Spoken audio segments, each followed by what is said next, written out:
नमस्कार, आप सभी का स्वागत है यूथ अध्ययन की चैनल पे।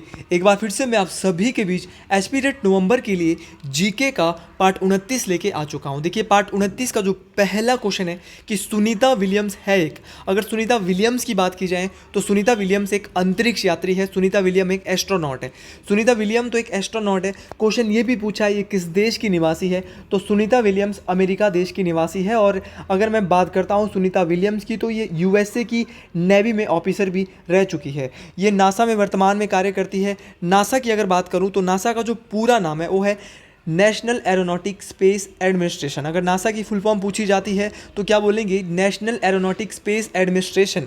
उसी प्रकार भारत में है इसरो। अगर मैं इसरो की बात करता हूं तो इसरो का जो पूरा नाम है वो Indian Space Research Organisation. ISRO की जो स्थापना हुई थी वो हुई थी 15 अगस्त 1969।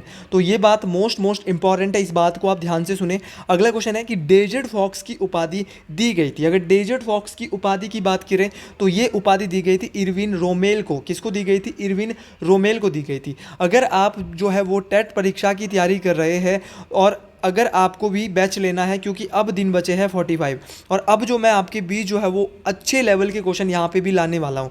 हर एक क्वेश्चन बहुत अच्छा रहने वाला है। कुछ ऐसे क्वेश्चन भी रहने वाले जो आपने नहीं सुने होते और वो क्वेश्चन सीधे परीक्षा में दिख जाते हैं। तो ये हमारा नंबर है। अगर आप हमारे बैच से जुड़ना चाहते हो 7876145409, ये हमारा कॉन्टैक्ट नंबर है। इस नंबर पर आप हमसे जुड़ सकते हैं और हमारे बैच को अवेल कर सकते हैं, जिसकी जो फीस है 499 है। और मैं आपको यहाँ से बताना चाहता हूँ कि 40% अभी 2 दिन के लिए ऑफ चला है। तो आप बिल्कुल हमसे बैच के बारे में पूछ सकते हैं और इसके बारे में डिटेल नोटिफिकेशन और इसके बारे में पूरा जान सकते हैं कि क्या क्या इसमें रहने वाला है। तो डेजर्ट फॉक्स की उपाधि इरविन रोमेल को दी गई थी। अगले क्वेश्चन की बात करते हैं। अली अकबर संबंधित है। अगर अली अकबर की बात की जाए तो अली अकबर सरोद बजाते हैं। क्या बजाते हैं? सरोद बजाते हैं। और कौन अली अकबर के अलावा सरोद बजाता है? तो अमजद अली खान, ये भी सरोद बजाते हैं। अमान अली खान और अयान अली खान, ये भी दोनों के दोनों क्या बजाते हैं? सरोद बजाते हैं। उसी प्रकार सितार, सितार से जो संबंध रखते हैं वो पंडित रविशंकर संबंध रखते हैं। उसी प्रकार पंडित राम नारायण सारंगी बजाते हैं। पंडित शिव कुमार शर्मा संतूर बजाते हैं। बहुत बार पूछा गया है पंडित शिव कुमार शर्मा का संबंध किस वाद्य यंत्र वादक से है, तो पंडित शिव कुमार शर्मा का संबंध सितार से है। तबला कौन बजाता है? तो तबला बजाते हैं जाकिर हुसैन। बांसुरी की भी बात कर लेते हैं। अगर मैं बांसुरी की बात करता हूं तो बांसुरी बजाते हैं पन्ना लाल घोष और हरि प्रसाद चौरसिया। तो ये दोनों नाम आपको याद रखने हैं। हर एक नाम जो मैं आपको बता रहा हूं परीक्षा में ये काम आने वाले हैं। देखिए, अब जो सीरीज चलने वाली है ना, पार्ट 29 के बाद जो सीरीजें चलेगी ना पार्ट 50 तक जीके की, वो बहुत ज़्यादा इंपॉर्टेंट रहने वाली है। आप एक एक वीडियो को ढंग से देख मारे, छान मारे, तभी भैया कुछ होने वाला। अगला क्वेश्चन है कि अंटार्कटिका पहुंचने वाला प्रथम भारतीय कौन था? अगर मैं बात करता हूं कि अंटार्कटिका पहुंचने वाला प्रथम भारतीय, तो इनका नाम क्या था? देखिए, इनका नाम था जीएस सिरोही। देखिए, जीएस सिरोही के द्वारा जो है वो फतेह किया गया था क्या? अंटार्कटिका। अगर जीएस सिरोही के द्वारा, तो अंटार्कटिका जो है ये प्रथम भारतीय थे जो अंटार्कटिका गए थे। अगर बात करता हूँ राकेश शर्मा कौन थे फिर? तो राकेश शर्मा प्रथम भारतीय थे जो अंतरिक्ष में गए थे। ये भी मोस्ट इंपॉर्टेंट क्वेश्चन है।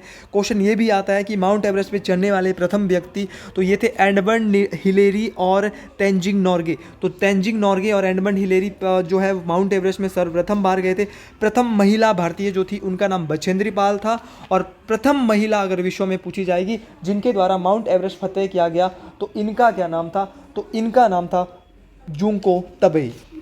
अगला क्वेश्चन है कि भारत के grand old man of India के रूप में जाना, तो याद रखना कि भारत के grand old man of India के रूप में किसे जाना जाता है? तो भारत के जो grand old man of India की अगर मैं बात करता हूं तो ये दादा भाई नौरोजी को जाना जाता है। अगर दादा भाई नौरोजी की बात करते हैं तो ये भारतीय राष्ट्रीय कांग्रेस के पहले भारतीय और पूरे कांग्रेस के दूसरे अध्यक्ष, आईएनसी के दूसरे अध्यक्ष, क्योंकि 1886 में जो कांग्रेस का दूसरा अधिवेशन कोलकाता में होता है, उस अधिवेशन की अध्यक्षता की थी दादा भाई नौरोजी ने।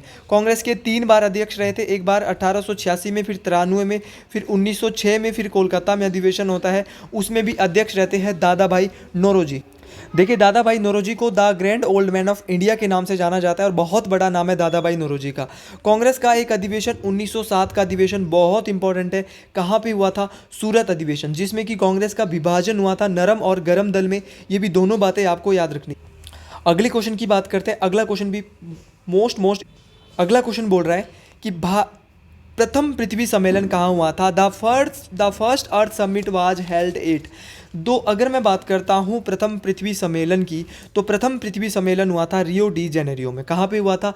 रियो डी जेनेरियो में प्रथम जो है वो पृथ्वी सम्मेलन हुआ था। कब ये हुआ था प्रथम पृथ्वी सम्मेलन? तो ये हुआ था 1992 में। कहाँ पड़ता है रियो डी जेनेरियो? तो रियो जो है वो ब्राज़ील का सबसे बड़ा शहर है, ये बात आपको याद रखनी है। उसी प्रकार अगर मैं कुछ ऑर्गेनाइजेशन की बात करता हूँ, जैसे कि कॉमनवेल्थ राष्ट्रीय मंडल जो हमारी ऑर्गेनाइजेशन है, इसकी जो स्थापना है वो 1931 को हुई थी। घोषणा भैया 1926 को हो गई थी कि कॉमनवेल्थ बन रहा है। कॉमनवेल्थ के अंदर, राष्ट्रमंडल के अंदर कुल 56 देश है, ये बात आपको याद रखनी है। उसी प्रकार एक और है नाटो। नाटो का पूरा नाम है North Atlantic Treaty Organisation. North Atlantic Treaty Organisation. NATO में 32 देश है वर्तमान में, ये बात आपको याद रखनी है। नाटो की जो स्थापना हुई थी वो 1949 में हुई थी। नाटो का जो हेडक्वार्टर है वो बेल्जियम की कैपिटल ब्रुसेल्स में स्थित है, ये बात आपको याद रखनी है। उसी प्रकार अगर मैं बात करता हूँ यूएनओ की, यूएनओ का जो हेडक्वार्टर है वो कहाँ पे है? तो यूएनओ का हेडक्वार्टर है न्यूयॉर्क में। अगले क्वेश्चन की बात करते, अगला क्वेश्चन बोल रहा है अंतर्राष्ट्रीय न्यायालय में कुल न्यायाधीशों की संख्या है। देखिए अगर बात की जाए अंतर्राष्ट्रीय न्यायालयों की, तो अंतर्राष्ट्रीय न्यायालयों में कुल जजों की जो संख्या है वो 15 है। अगर क्वेश्चन पूछा जाएगा कि अंतर्राष्ट्रीय न्यायालयों में कुल जज तो 15 है, कुल न्यायाधीश तो 15 है, लेकिन उनका कोरम कितना है? कोरम होता है कि टोटल जज 15 है, जब तक 9 जज नहीं आ जाएंगे तब तक अंतर्राष्ट्रीय न्यायालय की आईसीजे की कार्रवाई शुरू नहीं होगी। तो भैया याद रखना कोरम है 9 जज। 15 जज टोटल है, कोरम कितना है? 9 जज है। दोनों बातें याद रखनी है, दोनों ही बातें परीक्षा में पूछी जाएगी। बहुत बार अंतर्राष्ट्रीय न्यायालय का हेडक्वार्टर पूछा जाता है जो कि हैग नीदरलैंड में है। इस बार पूछा गया था, तो अब दोबारा इस साल मुश्किल है, पूछा नहीं जाएगा। हाँ, दूसरे कोई टेट परीक्षा हो सकती है उसमें जरूर पूछा जा सकता है, लेकिन टेट आर्ट्स में पूछने की संभावना कम हो जाएगी। तो हेग नीदरलैंड में अंतर्राष्ट्रीय न्यायालय का मुख्यालय है। याद रखना है कि जो अंतर्राष्ट्रीय न्यायालय के जो 15 जज होते हैं, इनका जो कार्यकाल होता है वो भैया 9 वर्ष होता है। तो अंतर्राष्ट्रीय न्यायालय के जो जज होते हैं ये कितने साल के लिए चुने जाते हैं? 9 वर्ष के लिए चुने जाते हैं। अगर मैं बात करता हूँ वर्तमान में भारत से कौन है अंतर्राष्ट्रीय न्यायालय में न्यायाधीश, तो इनका नाम है दलबीर भंडारी। क्या नाम है? दलबीर भंडारी वर्तमान में भारत से है। भारत के पहले न्यायाधीश जो अंतर्राष्ट्रीय न्यायालय में न्यायाधीश बने हैं। देखिए एक मुख्य न्यायाधीश है, एक न्यायाधीश है। तो न्यायाधीश तो बना था खाली वेनेगल रामाराव। क्या नाम था? याद रखेंगे ध्यान से, मैंने पहले ही बोला है, अब जो सीरीज चलने वाली है वो बहुत इंपॉर्टेंट है। वेनेगल रामाराव। और डॉक्टर नगेंद्र सिंह क्या है? तो डॉक्टर नगेंद्र सिंह की अगर बात की जाए तो ये भारत से एकमात्र मुख्य न्यायाधीश है कहाँ के? अंतर्राष्ट्रीय न्यायालय के, जो भारत से एकमात्र मुख्य न्यायाधीश रहे हैं अंतर्राष्ट्रीय न्यायालय में। मोस्ट इंपॉर्टेंट बात है। तो अंतर्राष्ट्रीय न्यायालय के एकमात्र भारतीय न्यायाधीश, तो याद रखना कौन है भैया? डॉक्टर नगेंद्र सिंह है। मोस्ट इंपॉर्टेंट बात है। यहाँ से क्वेश्चन आएंगे, कूट के क्वेश्चन आएंगे। एक एक क्वेश्चन को आपको डिटेल से सुनना है, एक एक क्वेश्चन को आपको ग्रहण करना है, तभी बात बनने वाली। अगला क्वेश्चन बोल रहा है कि संयुक्त राष्ट्र द्वारा किस वर्ष मानव अधिकार प्रस्ताव स्वीकारा गया? ह्यूमन राइट रेजोल्यूशन को जो है यूएन के द्वारा कब माना गया? अगर इसकी बात की जाए कि जो हमारा मानव अधिकार प्रस्ताव है इसको 1948 के आसपास जो है वो एडॉप्ट किया गया था। कब ये बात है? तो ये 10 दिसंबर की बात है, 10 दिसंबर 1948 की ये बात है। अगर मैं यूएन की बात करता हूँ, यूनाइटेड नेशन से सबसे ज़्यादा क्वेश्चन आता है। मानव अधिकार प्रस्ताव को तो 1948 में यूएन ने माना, लेकिन यूएनओ के अंदर टोटल देश कितने हैं? तो यूएनओ के अंदर 193 टोटल देश है।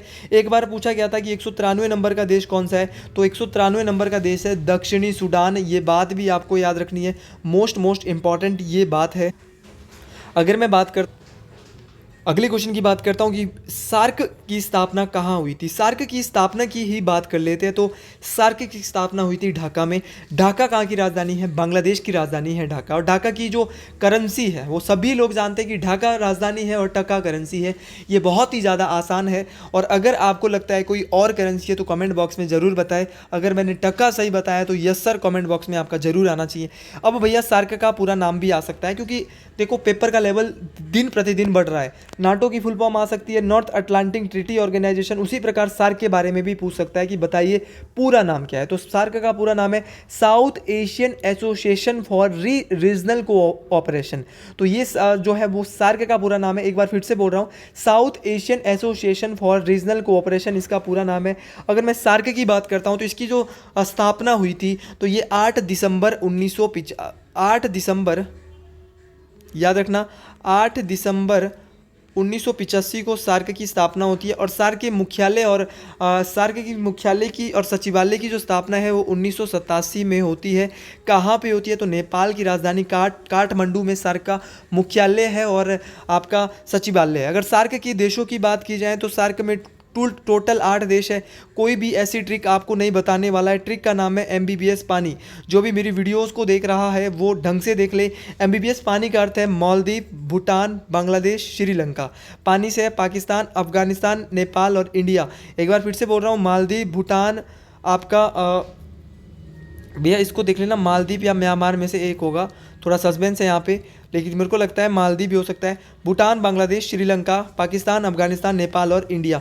तो ये है कुछ देश जो ढाका के अंतर्गत आते हैं, जो सार्क के अंतर्गत आते हैं।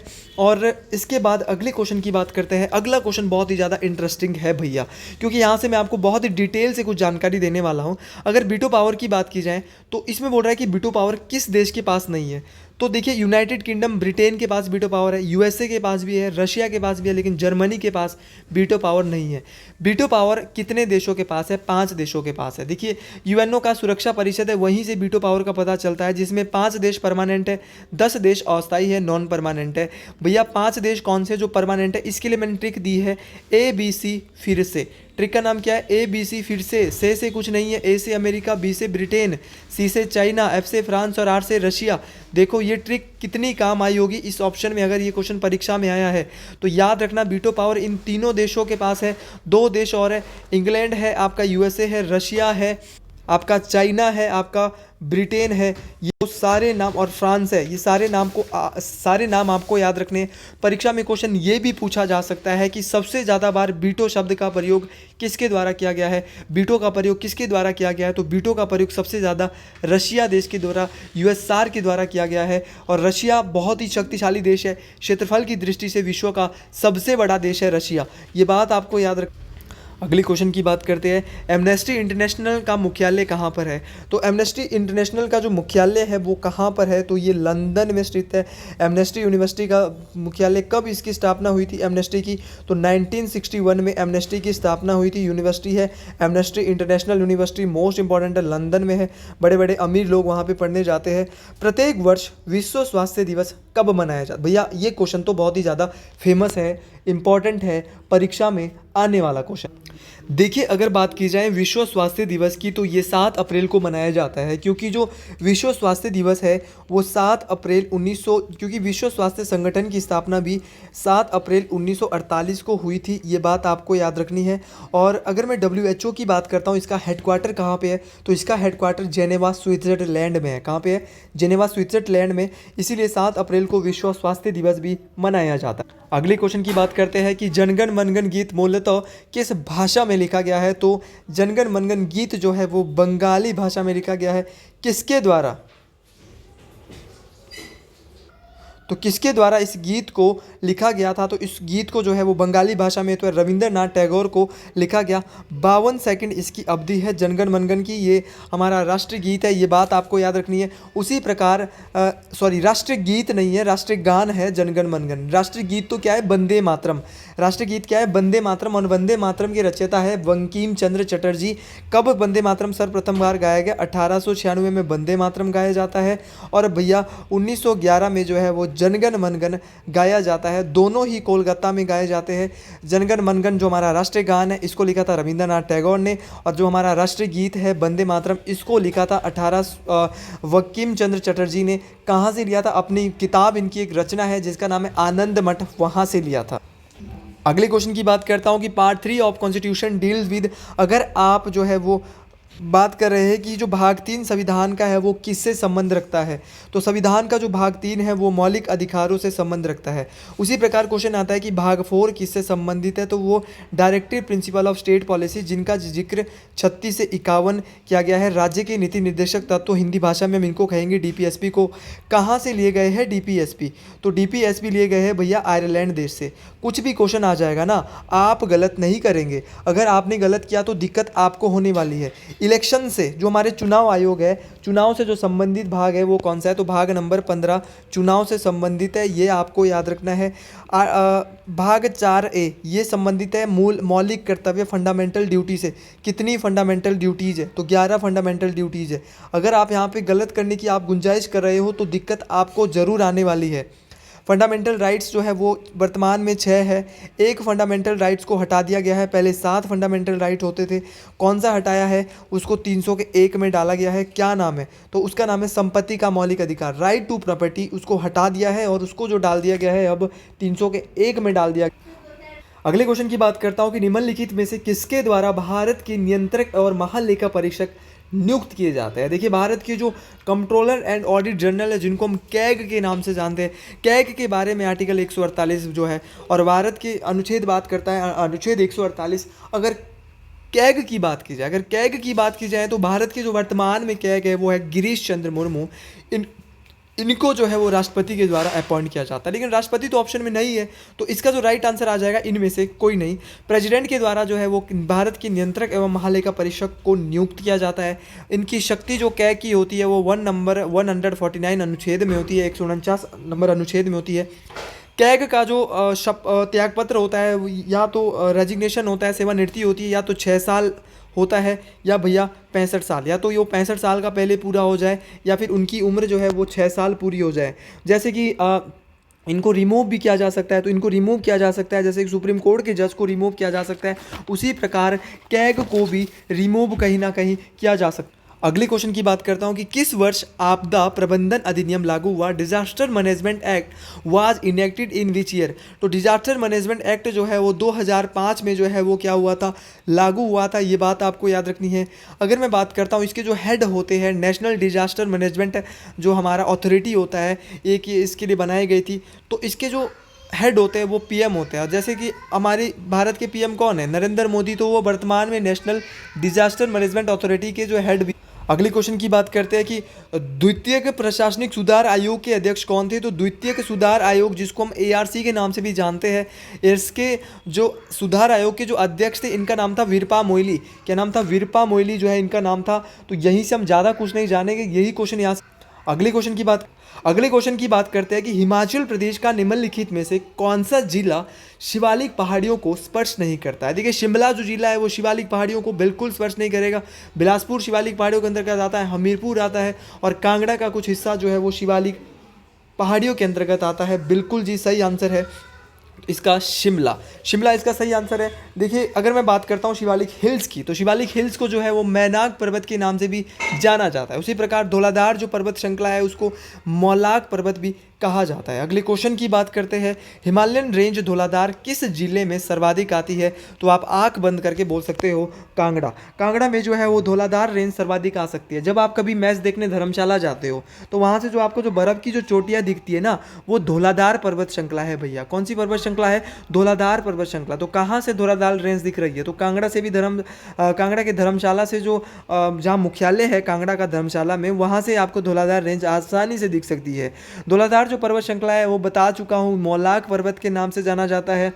कांगड़ा, मंडी, चंबा का कुछ एरिया जो है ये धौलाधार पर्वत श्रृंखला टच करती है। ये बात भी आपको याद रखनी, ये बात भी मोस्ट इंपॉर्टेंट है। परीक्षाओं में ना कुछ भी आ सकता है, ये बात आपको अपने जहन में बिठा।